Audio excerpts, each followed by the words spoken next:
मीकडून I love you ऐकल्यावर आकाश मात्र फार लाजत असतो आणि स्वतःच्याच डोक्यात मारून तो पळत असतो. नमस्कार मंडळी, शुभविवाह या मालिकेच्या आजच्या भागात आज आपण बघणार आहोत. आकाश आणि भूमी झोपलेले असतात आणि सकाळचा 6:05चा अलार्म वाजतो. तर भूमीची झोपमोड होऊ नये म्हणून आकाश पटकन तो अलार्म बंद करतो आणि टुटूला म्हणत असतो की टुटू, सायकल राणी काल किती दमली आहे ना, आता तिला छानपैकी झोपू दे. परंतु भूमी सारखी झोपेत हलत असते. तर आकाश म्हणतो की टुटू, सायकल राणी सारखी इकडनं तिकडे हलतीये, कदाचित तिला थंडी वाजत असेल आणि तिचा हात बघ ना, हात तिने डोक्याखाली घेतलाय आणि मग तिचा हात दुखणार नाही का. आणि मग आकाश हळूहळू तिच्या मानेखालचा हात तो काढण्याचा प्रयत्न करत असतो. तर भूमीला तितक्यात जाग येते आणि भूमी आकाशकडे बघू लागते. तर आकाश म्हणतो की सॉरी हा सायकल राणी, माझ्यामुळे तुझी झोपमोड झाली का. तर भूमी म्हणते की नाही आकाश, जेवढा तू माझ्या जवळ असतोस तेवढा तू मला आवडतोस, असाच माझ्यासोबत कायम राहशील ना. भूमीने आकाशचा हात हातात घेतलेला असतो. आकाशला खूप लाजल्यासारखं होत असतं आणि मग भूमी पुन्हा झोपून जाते. आकाश आता टुटूला भूमी जवळ ठेवतो आणि तिथून जरा बाजूला जातो. तर भूमीला असं वाटतं की तिच्याजवळ आकाशच आहे आणि ती म्हणते की आय लव्ह यू आकाश. आणि नेमकं ही गोष्ट आकाशने ऐकलेली असते आणि आकाश आता भूमीकडे बघायला लागतो. आकाश म्हणतो की सायकल राणी, तू काहीतरी बोलली का. तेव्हा भूमी पुन्हा म्हणते की आय लव्ह यू आकाश. मीकडून आय लव्ह यू ऐकल्यावर आकाश मात्र फार लाजत असतो आणि स्वतःच्याच डोक्यात मारून तो पळत असतो. नमस्कार मंडळी, तुम्ही चॅनलवर व्हिडिओ बघता परंतु आपल्या चॅनलला तुम्ही सबस्क्राईब करत नाही. माझी तुम्हाला एकच विनंती आहे की प्लीज चॅनलला सबस्क्राईब करा आणि हा व्हिडिओ शेवटपर्यंत नक्की बघा. धन्यवाद. तर भूमी अजूनही झोपलेली असते. आकाश आता हंडा गळशी घेतो आणि सगळं पाणी भरून टाकतो. भूमीची झोपमोड होऊ नये म्हणून अगदी दबक्या पावलांनी येत जात असतो आणि मग त्यानंतर कपड्यांची बादली उचलतो, सगळे कपडे वगैरे धुवून टाकतो आणि मग गरमागरम चहा बनवतो आणि प्लेटमध्ये लव्ह शेपमध्ये बिस्किट देखील ठेवतो. आकाश विचार करतो की आता सगळं व्यवस्थित झालंय, मी आता सायकल राणीला उठवतो. आणि तेवढ्यातच त्याला देशभक्तीपर गीतं ऐकायला येतात. तो विचार करतो की हे गाणे कुठे वाजताय. तो बाहेर येतो तर बाहेर सर्वजण पताका लावत असतात. सगळीकडे अधिक छान वातावरण असतो. तो अक्कांना विचारतो की अक्का, हे गाणे का लावले. तेव्हा अक्का म्हणते की अरे आज 26 जानेवारी नाही का. आकाश म्हणतो की हा म्हणजे ते काय ते प्रजासत्ताक दिनच ना. तर अक्का म्हणते की अरे हो. आणि मग आकाश सांगू लागतो की 1947 मध्ये आपल्याला इंडिपेंडन्स मिळालं. जेव्हा आपल्याला इंडिपेंडन्स मिळालं तेव्हा आपल्याकडे कायदा नव्हता ना, आणि मग 2.5 इयर्सने आपल्याला कायदा मिळाला. त्यामुळे आपण 26 जानेवारीला रिपब्लिक डे म्हणून सेलिब्रेट करतो. आणि त्याला पण असा खूप मोठा शब्द एक संविधान. तू म्हणतो की अरे वा आकाश, तुला सगळं माहिती आहे, भारीच आहे एकदम तू. अक्का म्हणतात की हो मग आकाश आहेच भारी. आकाश म्हणतो की मी भारी नाहीये, सायकल राणी भारी आहे. ती आमच्या घरी ना माझी शाळा घ्यायची, तिला सगळं काही माहितीये, ती खूप हुशार आहे. अक्का म्हणते की हा, तुम्ही दोघं फक्त एकमेकांची कौतुकच करा. आकाश म्हणतो की अक्का, 26 जानेवारीला जिलबी खायची असते ना ग, आजी नेहमी आणायची घरी आणि सायकल राणीला सुद्धा जिलबी खूप आवडते. म्हणतात की अरे वा, अरे मग नाक्या नाक्यावर आज जिलबीच्याच गाड्या लागतील, आपण आणूयात की. परंतु आकाश अक्काला म्हणतो की अक्का, जिलबी आणायची नाहीये आपल्याला. तर अक्का म्हणते की मग काय करायचंय. तर आकाशच्या मनामध्ये मात्र दुसरीच आयडिया असते सायकल राणीला इम्प्रेस करण्यासाठी.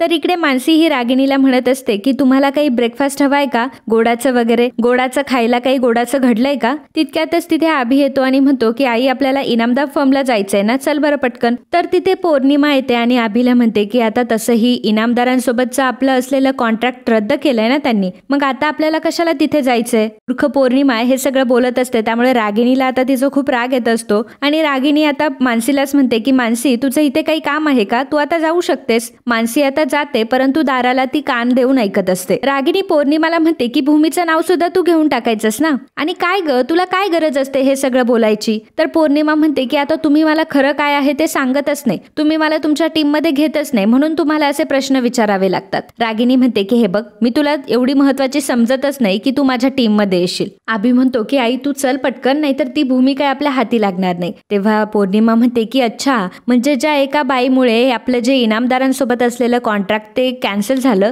ती बाई म्हणजे भूमीच आहे वाटतं. रागिणी म्हणते की तू जरा गप्प बसशील का. तर मानसी हे सर्व ऐकत असते परंतु मानसीला नीट ऐकायला गेलेलं नसतं. परंतु तिला हे समजलेलं असतं की ह्या लोकांना नक्कीच असं काहीतरी बोलायचं होतं जे की त्यांना मला समजू द्यायचं नव्हतं आणि हे लोक भूमिताई बद्दलच काहीतरी बोलताय. तर भूमी आता इकडे उठलेली असते, आकाशला आवाज देत असते, परंतु आकाश काय तिला आवाज देत नसतो कारण आकाश बाहेर असतो. तर भूमी बघते की आकाशने पाणी भरून ठेवलेलं असतं, घरं झाडून घेतलेली असतात, कपडेही धुतलेली असते आणि स्वतःची आंघोळ देखील केलेली असते. मग ताटामध्ये सजवलेली ती बिस्किटं बघते आणि म्हणते की आकाश, आपण एकमेकांपासून दूर असलो किंवा लांब असलो ती आपलं प्रेम कायम सोबत असणार आहे. आता तितक्यातच अक्का तिथे येतात. अक्का म्हणतात की झालं का तुझं नवऱ्याचं कौतुक करून? तिकडे तो आकाश तुझं कौतुक करत असतो आणि तू इकडे बिस्किटांशी बोलत आकाशचं कौतुक करतीये. तर भूमी लाजते. भूमी सांगते की अहो अक्का, आकाशने सगळं काही आवरून ठेवलंय. अक्का म्हणतात की अहो मग तू नवऱ्याला शेवटी पदराला बांधून ठेवलंयस. भूमी विचारते की अहो पण आकाश कुठे दिसत नाहीये.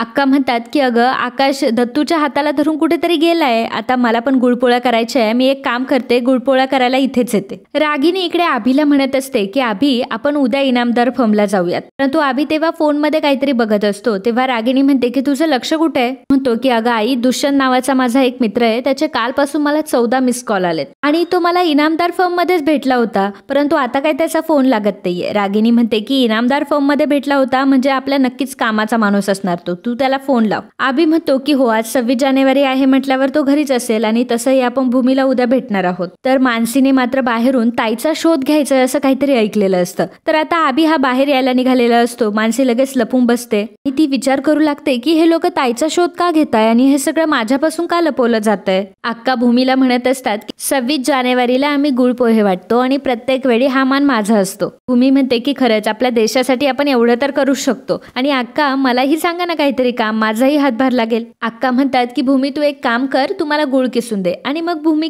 गुळ किसत असते, परंतु भूमीचं सगळं लक्ष हे आकाशकडे असतं आणि आकाश अजून कसा नाही आला याचा ती विचार करत असते. अक्का म्हणते की अगं तू दाराकडे काय बघतीयस, आकाशची वाट बघतीयस ना, परंतु अगं आकाशची वाट बघता बघता तुझा हात किसून घेशील तू आणि एवढा काय विचार करतेस तू. भूमी म्हणते की पण अक्का, त्याने मला सांगून जायला हवं होतं ना. तर अक्का म्हणतात की अगं जगातले 90% नवरे हे कधीही सांगून जात नाही आणि आकाश सुद्धा तुझा नवराच आहे ना, परंतु एवढं बरं आहे की आकाश चांगला आहे, शेवटी तू त्याला पदराला बांधून ठेवलंयस. आता तेवढ्यातच दत्तू तिथे येतो आणि दत्तू आता भूमीला म्हणतो की भूमी वहिनी, आकाशने तुम्हाला बाहेर बोलवलंय. आणि मग भूमी आणि अक्का दोघीही बाहेर जायला निघतात. तर आकाशने काहीतरी सरप्राईज प्लॅन केलेलं असतं. आता ते सरप्राईज काय असणार आहे हे आपण पुढच्या भागात बघणार आहोत. तर पुढील भागात आपल्याला बघायला मिळणार आहे आबी हा भूमीच्या पत्त्यापर्यंत येऊन पोहोचलेलाच असतो आणि चाळीचा ऍड्रेस तो एका माणसाला विचारत असतो. तर आकाशने जिलबीची गाडी लावलेली असते आणि तो भूमीला म्हणत असतो की सायकल राणी, तू जा ना तिकडे, मला तुला सरप्राईज द्यायचंय आणि मी तुला भरवणार सुद्धा आहे. तेव्हा भूमी म्हणते की ठीक आहे बाबा, जाते. तर आजूबाजूची सगळी माणसं जमलेली असतात आणि आकाश भूमीला म्हणतो की सायकल राणी, तू सकाळी मला झोपेत आय लव्ह यू म्हणालीस ना. भूमी मात्र फार